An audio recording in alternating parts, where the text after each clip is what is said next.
नमस्कार दोस्तों, learning point में एक बार फिर से आपका स्वागत है। नए वर्ष के इस वीडियो में मैं कुछ रोचक जानकारी लेकर उपस्थित हुआ हूँ।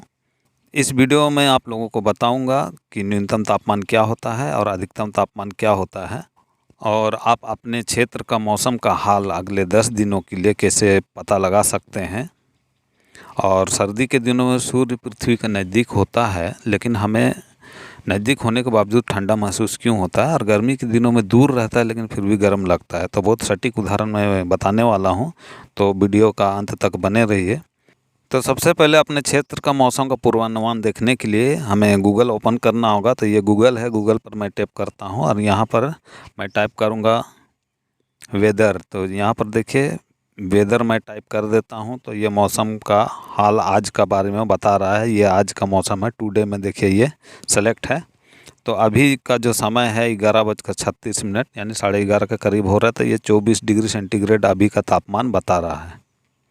तो कल का अगर आप मौसम देखना चाहते हैं, कल क्या मौसम रहेगा, तो यहाँ टुमारो में टैप करेंगे तो कल का मौसम के बारे में बताएगा। देखिए दिन में अधिकतम तापमान 29 डिग्री तक जाएगा और रात में न्यूनतम तापमान 12 डिग्री तक जाएगा, यानी कि नीचे गिरेगा।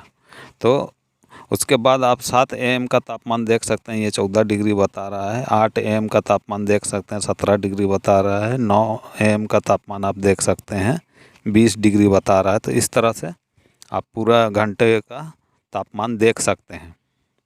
और मौसम कैसा रहेगा, सूर्य निकला हुआ है, देखिए खिला हुआ है पूरा, धूप बादल का कोई नामो निशान नहीं है। बादल रहता तो यहाँ पर कुछ बादल का भी फोटो या डायग्राम रहता। तो यहाँ धूप खिला हुआ है। अब अगर अगले 10 दिनों का पूर्वानुमान आप देखना चाहते हैं मौसम का, तो यहाँ ये जो 10 डेज लिखा हुआ है यहाँ पर आप टैप करेंगे तो आप आपके क्षेत्र का 10 दिनों का पूर्वानुमान निकल कर आएगा। लेकिन इसके लिए ज़रूरी है कि आप अपने मोबाइल का नेट को ऑन रखें, उसके बाद लोकेशन को भी ऑन रखें, तभी ये आपके क्षेत्र का जो मौसम है उसको लोकेट करके बताएगा कि अगला 10 दिनों का मौसम कैसा रहेगा। लेकिन ये 10 दिनों का जो पूर्वानुमान दिखाता है पूरा बहुत एकदम 100% सटीक नहीं रहता है। जो रहता है उसमें कुछ हेर फेर हो सकता है। और सूर्य के आसपास कहीं बादल है नहीं, यहाँ पर देखिए यहाँ पर भी बादल नहीं है, यहाँ भी बादल नहीं, यहाँ पर कुछ बादल है, इसलिए यहाँ पर लिखा हुआ है मोस्टली सनी। उसके बाद 7 तारीख का भी वैसा ही थोड़ा सा बादल दिखा रहा है, यानी कि हल्का बादल रहेगा।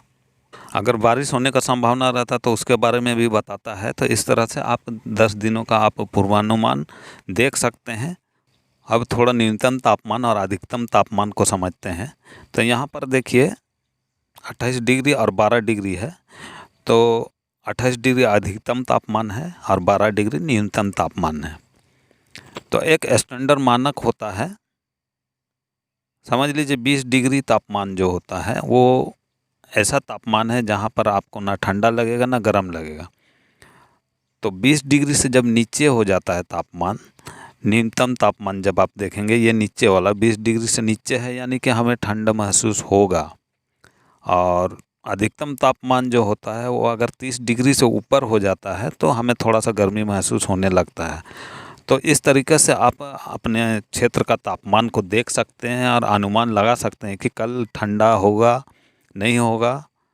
तो एक स्टैंडर्ड मानक 20 डिग्री को मान के चलिए। न्यूनतम तापमान जब 20 डिग्री से नीचे हो जाता है तो ठंडा महसूस होता है, और 15 डिग्री के आसपास तो आपको स्वेटर निकालना ही पड़ेगा। 7 डिग्री के आसपास में शीतलहर चलने लगता है, और 0 डिग्री से -डिग्री में पानी जमकर बर्फ़ हो जाता है।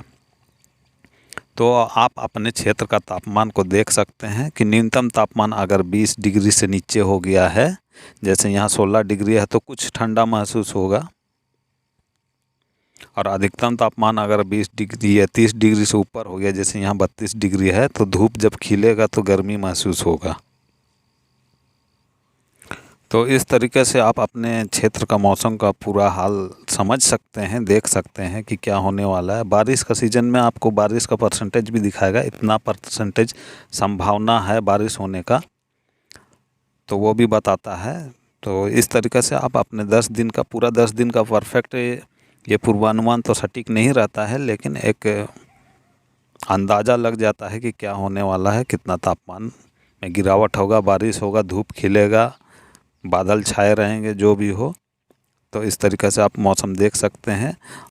अब हम बात करेंगे कि सर्दी के दिनों में सूर्य पृथ्वी के नज़दीक रहता है, फिर भी हमें सर्दी लगता है, जबकि गर्मी के दिनों में दूर होता है और उस समय हमें बहुत गर्मी पड़ता है। दूर होने के बावजूद गर्मी लगता है, ऐसा क्यों होता है?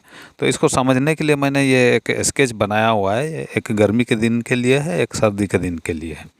तो इस दोनों स्केच में आप देख सकते हैं, गर्मी के दिन में सूरज सीधा उगता है। ये गर्मी का दिन का सूरज है, तो गर्मी के दिन में इस तरह से सीधा उगता है, जबकि सर्दी के दिनों में ये तिरछा उगता है। ये दक्षिण की ओर थोड़ा सा झुका हुआ होता है, आप ध्यान देंगे। और इसकी किरणें गर्मी के दिनों में क्या होती है कि सीधी पड़ती हैं इस तरह से, और सर्दी के दिनों में इसकी किरणें हमें तिरछी पड़ती हैं।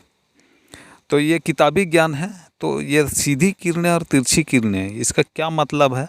इसको समझने के लिए मेरे पास एक आइडिया है, जिसको कि मुझे लगता है आप अच्छी तरह से समझ जाएंगे, आप लोग जो भी इस वीडियो को देख रहे हैं। जरा इस चित्र को ध्यान से देखिए। ये सीधी किरणें और तिरछी किरणें इसका सबसे सटीक उदाहरण है। इस चित्र को देखकर कोई भी कह सकता है या बता सकता है कि इस बर्तन पर खाना पकेगा, इस बर्तन पर नहीं पकेगा, जबकि प्रकाश दोनों में पड़ रहा है।